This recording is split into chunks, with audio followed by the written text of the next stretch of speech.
Depuis le déclenchement des hostilités entre l'armée congolaise et les rebelles du M23, plusieurs personnes ont quitté leur village pour se mettre à l'abri. Mais face à la recrudescence de la guerre, la situation ne fait que se dégrader. Des femmes, des enfants et vieillards passent d'un village à l'autre en fuyant. Kufika huku kwetu tulitokana na vita ilitokea ngambo za Ruchuru, kisha ikaendelea ikafika ngambo za Rugari, na vile kufuatana na jinsi vita ilikuwa inaongezeka, watu walikuwa nakimbia, kwani ile vita ni ya M23, tena M23 ni vita kali kabisa.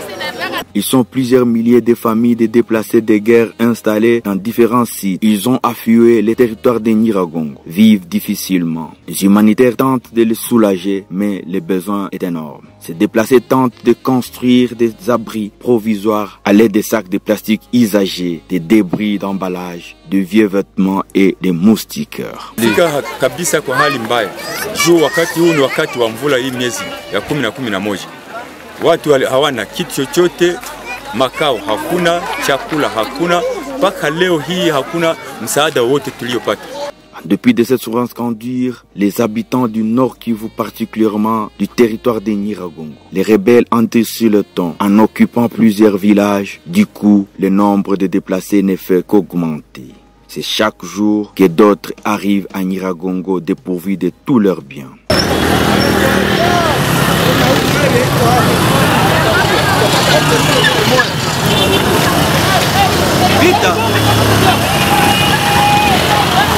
Face à cette vulnérabilité de la population, l'ONG Accrure est venue au secours de certains déplacés venus récemment de Kibumba. Cette ONG a construit des hangars, des latrines et des douches, mais les besoins d'hébergement restent encore énormes, surtout en cette période pluviale.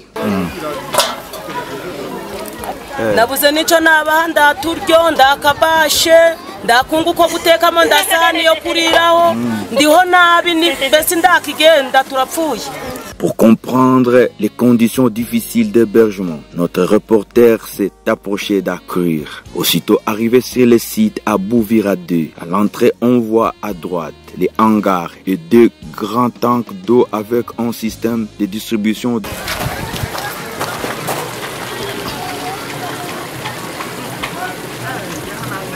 Pendant notre visite, les ouvriers d'Accrure étaient à l'œuvre dans la construction d'autres hangars et des latrines devant une grande demande de bénéficiaires.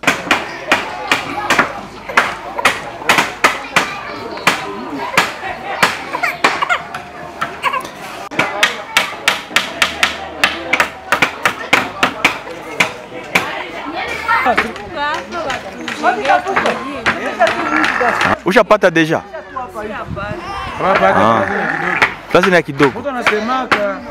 Nous avons tourné notre regard sur la façon dont ces déplacés de guerre mènent leur vie ici. Ces victimes de la guerre sont devenues réfugiés dans leur propre pays. Malgré cette souffrance, ces derniers tentent de refaire la vie dans ce contexte que la guerre leur inflige. Là-bas, on arrange des cuisines. Ici, on prépare les légumes ramassés dans le champ. La vie dans ces camps, c'est la débris, comme nous explique cette vieillard qui rafistole une natte à l'aide de morceaux de bâches ramassés. Mama Elizabeth, tunaona uko hapa. Uko nafanya nini pale? Niko natengeneza kamera kwa kakulala kwa tubashe twenye tulikuwa tunasalia kwa hizi zenye bako wanatujengea. Ni wanani walibajengea hizi nyumba? Ni maoneje bakutusaidia. Bakutusaidia tu wanatujengea, tulikuwa inji fulani hiki natupiga kila siku. Uko na njala. Kuna watoto wanateseka, mama yatima, wengi walikuwa walikimbia na baba peke na wengine bana magonjwa. Siku naona tuko ba mingi papa wangu. Sasa unaambia makubwa nini? Njala. Njala watuletee chakula, watoto wanataka kufa kwa njala. Wale wafanya vita warudie kwenye walitokeaka na sisi turudie kwetu.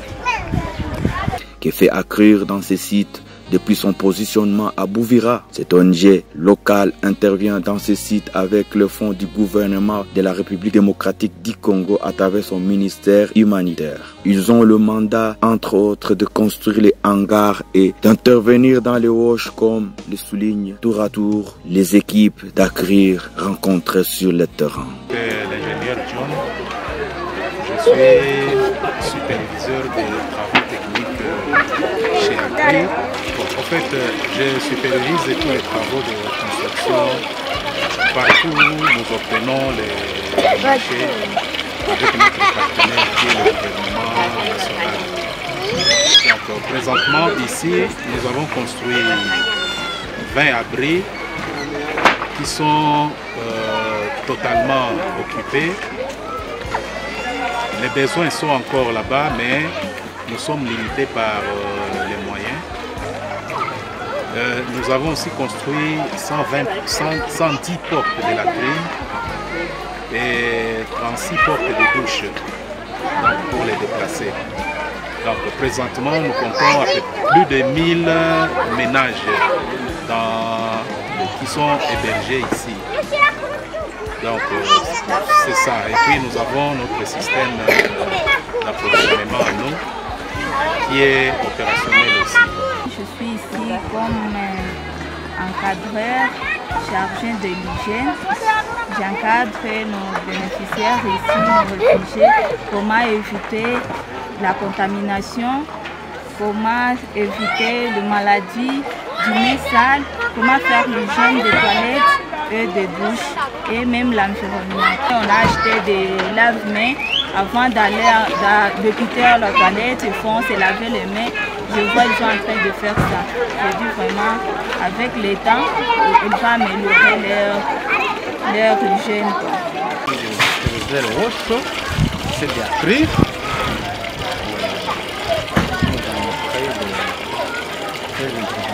Ici, le cadre de roche. Au niveau des eaux d'hygiène et assainissement, vous-même en place, vous voyez un système d'approvisionnement en eau. Nous avons une capacité de 10 000 cubes, par jour, et nous avons une distribution de 12 points de distribution. Mieux vaut un que deux, tu l'auras. Les bénéficiaires n'ont pas manqué de manifester leur joie. Ils remercient Acrir pour ces gestes humanitaires qu'il vient de poser.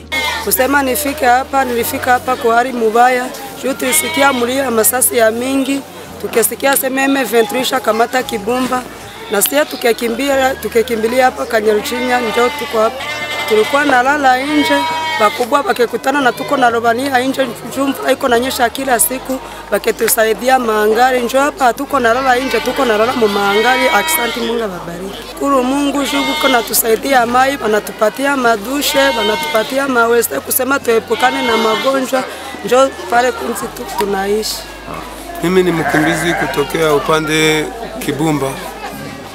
Hapa tunafika upande Kanyaruchinya, lakini tuko mu maangari ya Agri. Bon, unataka kutueleza namna gani Acrir ilifika ikawajengea hapa? Agri mmetujengea maangari, mkatujengea mawese, mkatujengea madushe, mkatupatia mai. Acrir ndio ilitusaidia kujenga mahema hii mahangari, na watu wanaongezeka siku kwa siku mpaka leo hii tuko na watu wanaozidi 1200 na hangari ni kusema mko ndani watu 60 na watujengea mahangari 12 mpaka leo watu wangani naongezeka. Wenyewe wanapita mpori kutoka Tongo Kiwanja wako nafikia tu pia huko. Miguu ilisha vimba, watoto wako mahali mbaya, hawana kapitula, hawana chochote. Mpaka leo wakimbizi hawajapata msaada wote, sauf msaada wa maji Acrir liyotuletea. Tout en remerciant Acrir pour les abris, ces derniers demandent que d'autres humanitaires tournent les regards vers eux, bien que certains aient des abris, ils ne vont pas les manger. Hatuna chakula, hatuna kitu yoyote, na watoto tuko najiuliza tufanye namna gani.